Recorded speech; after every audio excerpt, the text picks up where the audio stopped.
আসসালামু আলাইকুম এভরিওয়ান, মায়াবী স্বামী গল্পে 2 নম্বর পার্ট নিয়ে চলে আসলাম। তো বেশি কথা না কয়ে চলুন গল্প শুরু করা যাক। সূচনা চুল থেকে টুপটাপ করে পানি পড়ছে। কোনো মতে তোয়ালে দিয়ে চুল মুছতে মুছতে দরজার সামনে এসে দাঁড়ালো সে। অন্যদিকে দরজার পাশে দাঁড়িয়ে ফোনে কথা বলছে প্রণয়। দরজা খোলার শব্দে অবচন পিছনে ফিরে তাকালো সে, আর তাকিয়ে যেন কয়েক মুহূর্তের জন্য সময়ের হিসাব ভুলে গেল। ভিজা চুলে সূচনাকে এতটাই স্নিগ্ধ লাগছিল যেন ভোরের শিশির মাখা সদ্য ফোটা সাদা পদ্ম ফুল। মুখের পাশে লেগে থাকা ভেজা চোখগুলো ওর সৌন্দর্যকে আরো কোমল করে তুলছে। প্রণয়ের চোখ দুটো অদ্ভুত এক মোহনীয় আটকে গেল সূচনার মুখে। সে শুধু তাকিয়েই রইল, আর সূচনাও চুপচাপ তাকিয়ে আছে প্রণয়ের দিকে। দুজনের মাঝখানে এখন নীরবতা। কিছুক্ষণ এভাবেই কেটে গেল। তারপর সূচনা ধীরে ধীরে প্রণয়ের দিকে এগিয়ে এলো। কিন্তু 5 ফুট 3 ইঞ্চি মেয়েটার পক্ষে 5 ফুট 11 ইঞ্চি প্রণয়ের চোখের সামনে সমান হওয়া সোজা নয়। তাই ও পায়ের তলার ওপর ভর দিয়ে একটু উঁচু হয়ে দাঁড়ালো। তারপর ডান হাতটা প্রণয়ের চোখের সামনে নেড়ে দুষ্ট ভরা গলায় বলল, স্যার আপনার কি হয়েছে? এভাবে কি দেখছেন? আপনি কি ভিতরে আসবেন না, নাকি ওইখানে দাঁড়িয়ে থাকবেন? আমার কিন্তু খুব খিদা পেয়েছে। আমি কিন্তু সব খাবার একাই খেয়ে ফেলতে পারবো। আপনি যদি খেতে চান তাহলে ভিতরে চলুন। সূচনার কণ্ঠস্বর যেন হুঁশ ফিরল প্রণয়ের। সে হালকা কেশে নেড়ে চোখ সরিয়ে বলল, হ্যাঁ হ্যাঁ ভিতরে চলো। ঘরে ছোট্ট টেবিলটার ওপর সুন্দর করে বিরিয়ানি সাজানো। দুজনের মুখোমুখি বসে খেতে শুরু করলো। চারপাশে নিস্তব্ধতা থাকলেও সূচনা স্বভাব চঞ্চল বেশিক্ষণ চুপ থাকতে দিল না। খেতে খেতে সূচনা বলল, স্যার বিয়ের আগে তো আপনার সাথে আমার দেখা হয়েছিল, তখন তো একবারও বলুননি যে আমার সাথে আপনার বিয়ে ঠিক হয়েছে। প্রণয়ের পানির গ্লাসটা নিয়ে শান্ত গলায় বলল, কারণ আমি নিজেও তো জানতাম না যে তোমার সাথে আমার বিয়ে ঠিক হয়েছে। মা শুধু বলেছিল, প্রণয় আমি তোর জন্য সেরা একটা মেয়ে পছন্দ করেছি। তখন বুঝিনি সেই সেরা মেয়েটা তুমি। সূচনা ঠোঁটের সাথে সাথে গর্বিত একটা হাসি ফুটে উঠল। আপনার মা তো ঠিকই বলেছে, আমি আসলে একটা সেরা মেয়ে। তবে আপনি কি আমাকে প্রশংসা করছেন নাকি অপমান করছেন সেটা তো বুঝতে পারছি না। প্রণয় হালকা হেসে বলল, তোমাকে অপমান কেন করব?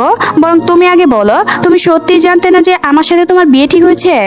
যেভাবে সবার সামনে জ্ঞান হারালে মনে হচ্ছিল যেন কোনো জল্লাদের সাথে বিয়ে হচ্ছে তোমার। সূচনা ঠোঁট নড়ে উঠল। খুব আস্তে বিড়বিড় করে বলল, আপনি জল্লাদের থেকে কোনো অংশে কম নাকি? তারপর গলাটা একটু উঁচু করে আবারও বলল, আসলে স্যার আমি তো বিয়ের আগে আপনার ছবিও দেখিনি। এমনি কেউ এটাও জানতাম না যে কার সাথে আমার বিয়ে ঠিক হয়েছে। আপনার বর্ণনা আমাকে ভাবি বলেছিল। আমি ভেবেছিলাম বিয়ে তো ফরজ কাজ, তাই করে নেওয়া ভালো। এত খুশি ছিলাম যে খুশির চুটে বোরের ছবিটাও আর দেখা হয়নি। এমনি কেউ আমি তো জানতাম না আমার হবু বোরের নাম আবরার। কথাটা বলে সূচনা নিজের 2 হাত বাড়িয়ে দিল প্রণয়ের সামনে আর বলল, দেখুন আমার মেহেদিতেও বোরের নাম হিসেবে আমার আড়ার লেখা। প্রণয় তাকিয়ে দেখলো সত্যি সূচনার নরম 2 হাতে গাঢ় মেহেদির নকশার মাঝে সুন্দর করে আবরার নামটা লেখা। কিছুক্ষণ চুপ থেকে প্রণয় বলল, প্রথমত তুমি আমাকে আজকে স্যার স্যার বলা বন্ধ করো, এটা কলেজ না। সূচনা ব্রু কুঁচকে গেল। তাহলে আপনাকে কি বলে ডাকবো? প্রণয় স্বাভাবিক ভঙ্গিতে উত্তর দিল, যেভাবে একজন স্ত্রী স্বামীকে ডাকে। কথাটা শুনে সূচনার চোখ গোল হয়ে গেল। তারপর একটু নাটক করে বলল, তাহলে কি আমি এভাবে ডাকবো? ওগো শুনছেন? বলে সে নিজে খিলখিল করে হেসে উঠল। ওর হাসির শব্দ পুরো ঘরটা আরো প্লাবন্ত হয়ে উঠল। প্রণয় গম্ভীর মুখে তাকিয়ে বলল, তুমি চাইলে আমার নাম ধরেও ডাকতে পারো। সূচনার হাসিটা এবার একটু থামলো। হঠাৎ চেয়ার ছেড়ে উঠে দাঁড়ালো। তারপর কৌতূহল চোখে জিজ্ঞাসা করলো, আপনার বয়স কত? 27+। কথাটা শুনে সূচনার চোখ ভীষণ বড় হয়ে গেল। কি? আর আমার বয়স মাত্র 18। মানে গুনে গুনে আপনি আমার থেকে দুগুণ বড়। আপনি তো আমার থেকে অনেক বড়। তাহলে আমি আপনাকে নাম ধরে কিভাবে ডাকবো? প্রণয় চোখ সুর করে তাকিয়ে বলল, তুমি কি আমাকে বুড়ো বলছো? সূচনার মুখের হাসি মুহূর্তেই ফিক হয়ে গেল। তাড়াহুড়া করে বলল, হ্যাঁ না মানে আসলে। প্রণয় গম্ভীর কণ্ঠে বলল, থাক আর আসল নকল করতে হবে না। কথাটা বলে সে আবার খাওয়ায় মন দিল। আর সূচনা ঠোঁট কামড়ে চুপচাপ দাঁড়িয়েই রইল। তারপর আবার চেয়ারে বসে খাবার খেতে শুরু করলো। খাওয়া শেষ হতেই ঘরের ভিতর এক ধরনের নীরবতা নেমে এলো। দূর থেকে কোথাও ঝিঝি পোকার শব্দ ভেসে আসছে। প্রণয় খুব স্বাভাবিক ভঙ্গিতে নিজের ফোনটা হাতে নিয়ে বিছানার একপাশে ফুলগুলো সরিয়ে বসে পড়ল। আর ঠিক তখনই সূচনার চোখ বড় বড় হয়ে গেল। অবিশ্বাস কণ্ঠে বলল, এ কি, আপনি বিছানায় কেন বসছেন? প্রণয় ফোনের স্ক্রিনে চোখ রেখে শান্ত সুরে বলল, বিছানায় বসবো না তো কি তোমার মাথায় বসবো? সূচনার মুখটা সঙ্গে সঙ্গে কুঁচকে গেল। একটু স্তব্ধ করে বলল, না মানে আপনি বিছানায় ঘুমাবেন? প্রণয় এবার ফোনটা পাশে রেখে ব্রু তুলে তাকালো। আমার জানা মতে এটা আমার বাড়ি, এটা আমার ঘর, এটা আমার বেড। প্রতিটা রাত আমি এই বিছানাতেই ঘুমাই, তাই আমি এবার আমার বিছানাতে ঘুমাবো না তো কি করব? সূচনা সঙ্গে সঙ্গে দু হাত কোমরে রেখে দাঁড়িয়ে গেল, মুখে স্পষ্ট বিরক্তির ছাপ। প্রতিবাদ করে বলে উঠল, আপনি জানেন না একটা মেয়ের জন্য একটা অচেনা ছেলের সাথে বিছানায় শেয়ার করা কতটা বিরক্তকর? প্রণয়ের চোখে মুখে এবার হালকা বিরক্তি ফুটে উঠল। গম্ভীর কণ্ঠে বলল, এই মেয়ে, বিয়ে করার আগে এসব মনে ছিল না তোমার? এটা আমার ঘর, তাই আমি এখানেই ঘুমাবো। সূচনা এবার কিছুটা অসহায় মুখে বলল, তাহলে আমি কোথায় ঘুমাবো? যেখানে মন চাই সেখানে। আমি বিছানা ছাড়া ঘুমাতে পারি না। প্রণয় ধীরে উত্তর দিল, সেটা আমি জানি না। তোমার এত সমস্যা হলে বারান্দায় গিয়ে ঘুমাও, না হলে সোফায় শুয়ে পড়ো। প্রণয়ের কণ্ঠে এমন রাগ মিশিয়েছিল যে সূচনা মুহূর্তে চুপসে গেল। কিছুক্ষণ ঠোঁট কামড়ে দাঁড়িয়ে থেকে ধীর পায়ে বলল, আরে আপনি এত রেগে যাচ্ছেন কেন? ঠিক আছে, আমিও বিছানায় ঘুমাবো, তবে মাঝখানে বালিশ দেব। আপনি কিন্তু সেই বর্ডার ক্রস করবেন না, কারণ এই বিয়ে, এই সম্পর্ক, এসব মেনে নিতে আমার সময় লাগবে। কথাটা শুনেই প্রণয় ঠান্ডা গলায় বলল, আমার এত স্বাদ নেই। কথাটা বলেই সে বিছানায় একপাশে গিয়ে বালিশের মাথা দিয়ে শুয়ে পড়ল। সূচনা কিছুক্ষণ দাঁড়িয়ে থেকে প্রণয়ের দিকে তাকিয়ে রইল, তারপর ধীরে ধীরে বিছানার অন্য পাশে এসে বসলো। বড় একটা কোল বালিশ টেনে এনে মাঝখানে রেখে দিল, এরপর সাবধানে শুয়ে পড়ল। দুজন বিপরীত দিকে মুখ ফিরিয়ে শুয়ে আছে। গড়ে হালকা নীল আলোয় সূচনা ভেজে চুল ছড়িয়ে আছে বালিশ জুড়ে। আর প্রণয়ের চোখ বন্ধ করলেও বারবার অনুভূতি করতে লাগলো সেই মিষ্টি শ্যাম্পুর গন্ধ। অন্যদিকে সূচনা মনে মনে বলল, এই জল্লাদের সাথে এখন থেকে প্রতিদিন এই রুমে থাকতে হবে। এইদিকে সূচনার চোখের পাতা ধীরে ধীরে ঘুম নেমে এলো। সারাদিনে ক্লান্ত, এছাড়া অচেনা পরিবেশ আর হাজার হাজার অস্ত্রতার ভিড়ে একসময় সূচনার ঘুমে তলিয়ে গেল। কিন্তু প্রণয়ের চোখে ঘুমের ছিটা ফুটাও নেই। নিজের বিছানায় একদম পাশে একটা মেয়ের অতিষ্ঠ। ব্যাপারটা তার কাছে ভীষণ অস্বস্তিকর লাগছে। বুকের ভিতরে অদ্ভুত এক সূচনা অনুভূতি কাজ করছে। বারবার পাশ ফিরিয়ে শুয়েও শান্তি পাচ্ছে না সে। গড়ের নীরবতা, মৃদু নিঃশ্বাসে শব্দ আরো ফুলের মিষ্টি জ্ঞান মিলিয়ে পরিবেশটা আরো বেশি অস্থির করে তুলছে তাকে। অনেকক্ষণ পর ক্লান্ত শরীরের কাছে শেষ পর্যন্ত হার মানল প্রণয়। চোখ দুটো ধীরে ধীরে বন্ধ হয়ে এলো তার, কিন্তু কিছুক্ষণ যেতেই ঘুমের ঘোরে সূচনা নিজের পাশের কোলবালিশটা টেনে ফেলে দিল। ওর ঘুম সবসময় ভীষণ অস্থির, কখনো এপাশ ওপাশ, কখনো হাত পা ছুড়াছুড়ি ঘুমানো। অবচেতনে মাঝেই সূচনা একটু একটু করে প্রণয়ের দিকে সরে এলো। গভীর রাত, হঠাৎ বুকের ওপর ভারী কিছু অনুভব করতেই প্রণয়ের ঘুম ভেঙে গেল। বিরক্তিতে চোখ মুখে খুলতে মুহূর্তেই থমকে গেল সে। সূচনা তার বুকের ওপর মাথা রেখে নিঃস্মৃতে ঘুমিয়ে আছে। এক পা প্রণয়ের শরীরের ওপর তুলে দিয়েছে, ঠিক যেন কোনো কোলবালিশ জড়িয়ে ধরে আছে। ছোট্ট মুখটা ঘুমের শান্তিতে ভরা, এলোমেলো চুলগুলো ছড়িয়ে আছে প্রণয়ের বুক জুড়ে। কয়েক সেকেন্ডের জন্য প্রণয় পুরোপুরি স্থির হয়ে গেল। তার বুকের ভিতরটা কেমন অদ্ভুতভাবে কেঁপে উঠল। এই মেয়েটা কয়েক ঘন্টা আগেও তার জীবনে কেউ ছিল না, অথচ এখন এমন নির্ভয় নিয়ে তাকে জড়িয়ে ধরে ঘুমিয়ে আছে, যেন পৃথিবীর সবচেয়ে নিরাপদ আশ্রয় এটাই। প্রণয় ধীরে ধীরে নিঃশ্বাস ফেলল। এটাকেও ইচ্ছা করলো সূচনাকে সরিয়ে দিতে, কারণ সূচনা ঘুম থেকে উঠে এমন দৃশ্য দেখলে অবশ্যই ঝামেলা করবে। কিন্তু হাত বাড়িয়েও থেমে গেল সে, কারণ ঘুমন্ত এই শান্ত মুখটাকে দেখে অদ্ভুত এক মায়া কাজ করছে তার ভিতরে। একটা অচেনা অনুভূতি, হয়তো এই অনুভূতির নাম ধীরে ধীরে ভালোবাসা হয়ে উঠবে। রজনী পেরিয়ে ভোরের কমল আলো ধীরে ধীরে জানালার ফাঁক গলে ঘরের ভিতরে ঢুকছে। দূর মসজিদ থেকে ভেসে আসছে ফজরের আজান স্নিগ্ধ প্রতিধ্বনি। চারপাশ জুড়ে এক অদ্ভুত শান্তি। প্রণয় আর সূচনা একে অপরকে নীরবভাবে জড়িয়ে ঘুমিয়ে আছে। সূচনার মাথাটা আলতো করে রাখা প্রণয়ের বুকে, এলোমেলো খোলা চুলগুলো ছড়িয়ে আছে প্রণয়ের বুক জুড়ে। সে চুলের মিষ্টি ঘ্রাণ ঘুম ভাঙতে প্রণয় ধীরে ধীরে চোখ মেলে তাকালো। কিছুক্ষণ স্থির দৃষ্টিতে সূচনা মুখের দিকে চেয়ে রইল সে। ঘুমন্ত মুখটা কি অপরাপ্তির শান্তি, ঠোঁটের কোণে মায়া ভরা প্রশান্তি, যেন পৃথিবীর সমস্ত ক্লান্তি ভুলে নিঃস্মৃতে ঘুমিয়ে আছে সে। অদ্ভুত এক কমল অনুভূতি ভরে উঠল প্রণয়ের মন। না চাইতেও সে আলতো করে নিজের ঠোঁট ছুঁয়ে দিল সূচনার কপালে। স্পর্শটা পেতে অচেনা ঘরে সূচনার আধ ঘুম ভেঙে আবারও বেশ করে প্রণয়কে জড়িয়ে ধরল। প্রণয় মৃদু হাসল, দু হাতের বাঁধনে আগলে রাখে তাকে। হঠাৎই দেওয়ালে ঘড়ির দিকে চোখ যেতেই প্রণয়ের বুক কুঁচকে গেল। নামাজের সময় প্রায় চলে যাচ্ছে। সে ধীরে ধীরে সূচনাকে সরিয়ে দিয়ে উঠে বসলো। তারপর আলতো করে সূচনার গালে হাত রেখে নরম গলায় ডাকলো, সূচনা উঠো, নামাজের সময় হয়ে গিয়েছে। কিন্তু সূচনা সূচনা তখনও ঘুমের ঘরে আবদ্ধ। প্রণয় আবারও ডাকতে সে প্রণয়ের হাতটা সরিয়ে দিয়ে আধ ঘুমে ভিড় করে বলল, আম্মু আর একটু ঘুমাই 5 মিনিট। প্রণয় ভীষণ চোখে বড় বড় করে তাকালো।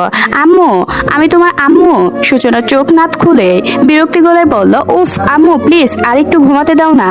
কথাটা শেষ করে আচমকা চোখ খুলে সামনে হঠাৎ এতটা কাছে প্রণয়কে দেখতে পেয়ে সূচনা ভয় পেয়ে গেল। কিছুক্ষণ না বুঝে তাড়াহুড়া করে প্রণয়কে এক ধাক্কা দিয়ে সরিয়ে দিল। সবকিছু এত দ্রুত ঘটলো সে প্রণয় নিজেকে সামলাতে সুযোগ পেল না। ধপস করে বিছানা থেকে নিচে পড়ে গেল সে। মেঝেতে পড়ার শব্দ হতে সূচনা ঘুম পুরোপুরি উড়ে গেল। হতভম্ব হয়ে সে তাকিয়ে রইল। আর এদিকে প্রণয় মেঝেতে বসে জ্বলন্ত দৃষ্টি তার দিকে তাকিয়ে আছে। সূচনার চোখ কুটা ছেড়ে বেরিয়ে আসার উপক্রম। তাড়াহুড়া করে মুখ হাত চাপা দিয়ে বলে উঠল, সরি স্যার। আসসালামু আলাইকুম স্যার। Good morning sir. সূচনা এই আজব কথায় প্রণয়ের রাগ আরো বেড়ে গেল। দাঁতে দাঁত চেপে বলল, আমাকে বিছানা থেকে ফেলে দিয়ে এসব কি আজে বাজে কথা বলছো তুমি? সূচনা তখন নিজের মাথায় কাজ করছে না। হঠাৎই ওর মনে পড়ে গেল ওর তো বিয়ে হয়ে গিয়েছে আর প্রণয় স্যার এখন ওর স্বামী। ইতিমধ্যেই প্রণয় উঠে দাঁড়িয়েছে। সূচনা থতমত খেয়ে কাপা গলায় বলল, আসলে স্যার আমি খারাপ স্বপ্ন দেখেছিলাম, তাই ভুল করে আপনাকে ধাক্কা দিয়ে ফেলেছি। বিশ্বাস করুন ইচ্ছা করে করিনি। প্রণয় বিরক্ত হয়ে দীর্ঘশ্বাস ফেলল। আমার মাথা খেও না, যাও উজু করে আসো, নামাজের সময় শেষ হয়ে যাচ্ছে। প্রণয়ের কথা শেষ হতে সূচনার এক মুহূর্ত দেরি করলো না। তাড়াহুড়ায় ওর লাগেজ খুলে একটা চুড়িদার নিয়ে সোজা বাথরুমে ঢুকে গেল। আর প্রণয় বিছানায় বসে এক হাত দিয়ে নিজের চুল খামচে ধরে গম্ভীর শ্বাস ছাড়ল। কিছুক্ষণ পর বাথরুমের দরজা খুলে সূচনা বেরিয়ে এলো। মুখ জুড়ে এখনো ঘুম ঘুম একটা আবেশ লেগে আছে। কোনো কথা না বলে চুপচাপ একপাশে সরে দাঁড়ালো। প্রণয়ও আর কিছু বলল না। সোজা বাথরুমে গিয়ে অজু সেরে ফিরে এলো। ফিরে এসে দেখলো সূচনা সুন্দর করে ওড়নাটা মাথার চারপাশে পেঁচিয়ে হিজাবের মতো করে নিয়েছে। ভোরের নরম আলোয় তাকে অদ্ভুত শান্ত আর পবিত্র লাগছে। প্রণয় নিঃশব্দে দুটো জায়নামাজ বিছিয়ে দিল। তারপর দুজন পাশাপাশি দাঁড়িয়ে সালামে মগ্ন হয়ে গেল। চারপাশে তখন কেবল স্নিগ্ধ শান্ত আবেশ। নামাজ শেষ হতে সূচনা মাথা থেকে ওড়নাটা খুলে আলগোছালো হয়ে জড়িয়ে নিল। তারপর একটা মুহূর্ত দেরি করে না আবার বিছানায় গিয়ে ধূপ করে শুয়ে পড়ল। কিন্তু শোয়ার সঙ্গে সঙ্গে কেউ তার এক হাত টেনে ধরল। সূচনা অবাক হয়ে তাকিয়ে দেখলো প্রণয় তার হাত শক্ত করে ধরে দাঁড়িয়ে আছে। ব্রু কুঁচকে গেল সূচনা। বলল, কি হয়েছে? এখন আবার কি করতে হবে? প্রণয় কোনো উত্তর দিল না। শান্তভাবে টেবিলের ওপর কয়েকটা নোটবুক খাতার একটা পেন রেখে বলল, আর কয়েকটা দিন পর তোমার ক্লাস টেস্ট, এখন তুমি পড়তে বসবে। প্রণয়ের মুখটা সূচনা এমনভাবে উপেক্ষা করলো যেন কথাগুলো তার কান পর্যন্ত পৌঁছায়নি। সে নির্বাক ভঙ্গিতে আবারও বিছানায় গিয়ে শুয়ে পড়ল। আর সেটা যেন প্রণয়ের ধৈর্যের শেষ সীমানা হয়ে দাঁড়ালো। চল শক্ত হয়ে গেল তার। একটা কথাও না বলে সে সোজা গিয়ে সূচনাকে কোলে তুলে নিল। হঠাৎ এমন কাণ্ডে সূচনা হতভম্ব হয়ে গেল। সঙ্গে সঙ্গেই ছটফট করতে শুরু করলো নিচে নামার জন্য। কিন্তু প্রণয়ের শক্ত বাহুর সঙ্গে পেরে ওঠার ক্ষমতা তার ছিল না। সূচনা বিরক্তিতে চিৎকার করে উঠল, আশ্চর্য, আপনার সমস্যা কি? আমি এখন পড়বো না, আমি এখন ঘুমাবো। প্রণয় নির্বাক। সে সোজা সূচনাকে টেবিলের সামনে এনে চেয়ারে বসিয়ে দিল। তারপর গম্ভীর গলায় বলল, এখন এই অঙ্কগুলো করবে, ভুল যেন না হয়। সোমবার তোমার সাথে মাথা ক্লাস টেস্ট। সূচনা বিরক্তিতে চোখ মুখ কুঁচকে উঠে দাঁড়ালো। আশ্চর্য, আপনার কি স্মৃতিশক্তি হারিয়ে গিয়েছে? মনে নেই আমি সোমবারের জন্য ছুটি চেয়েছিলাম? আমি ওই পরীক্ষা দেব না। কথাটা বলে আবার চলে যেতে নিল সে। কিন্তু প্রণয় এবার আরো দ্রুতভাবে তার কাঁধে হাত চেপে ধরে আবারও চেয়ারে বসিয়ে দিল। প্রণয়ের কণ্ঠ এবার কঠিন। দেখো, এখন আমি যা বলবো তোমাকে সেটাই করতে হবে।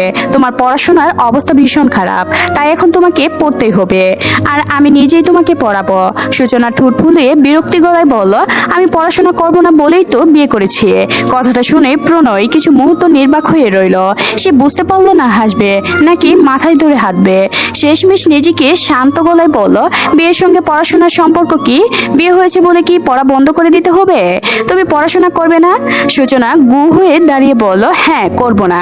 প্রণয় দীর্ঘশ্বাস ফেলল। তারপর ধীরে ধীরে বলল, আমার কথা শোনো, পড়াশোনা প্রত্যক্ষ মানুষের জন্য গুরুত্বপূর্ণ। তুমি জানো না ভবিষ্যতে তোমার জীবনে কি হবে, তাই নিজের পায়ে দাঁড়ানোর জন্য হলেও পড়াশোনা দরকার। এমন কিছু দরকার সেটা একদিন তোমাকে বাঁচাতে পারবে। সূচনা সঙ্গে সঙ্গে চোখ ছোট করে তাকালো। ওর তার মানে ভবিষ্যতে আপনি আমাকে ছেড়ে দিবেন? তাই তো এই পড়াশোনার জন্য উঠে পড়ে লেগেছেন? প্রণয় তৎক্ষণাৎ মাথা নাড়ল। একদম না, আমি শুধু চাই তুমি পড়াশোনা করো, এর বাহিরে আর কিচ্ছু না। সূচনা ভীষণ রাগ হচ্ছিল, কিন্তু হঠাৎ যেন সে কিছু একটা মনে পড়তে ওর ঠোঁটের কোণে দুষ্ট হাসি ফুটে উঠল। ধীরে ধীরে প্রণয়ের সামনে গিয়ে দাঁড়ালো। আপনি অফিস রুমে আমাকে আমাকে কি বলেছিলেন মনে আছে? প্রণয় ব্রু কুঁচকে বলল, কি বলেছিলাম? সূচনা বিজয়ী হাসি হেসে বলল, আপনি বলেছিলেন আমি টেস্ট এক্সাম দিলেও আপনি আমাকে মার্ক দিবেন না, আবার না দিলেও মার্ক দিবেন না। তাহলে এখন পরে কি হবে? আপনি তো আমাকে মার্কই দিবেন না, তাই আমি ঘুমাতে যাচ্ছি। কথাটা বলে সে আবার ঘুরে দাঁড়াতেই প্রণয় হঠাৎ তার এক বাহু শক্ত করে ধরে ফেললো। এবার প্রণয়ের চোখ মুখে অস্পষ্ট। আজকের গল্পটি এ পর্যন্ত শেষ হয়ে গেল। পরবর্তী পার্ট পেতে অবশ্যই চ্যানেলটি সাবস্ক্রাইব করে রাখবেন। ধন্যবাদ সবাইকে, ভালো থাকবেন।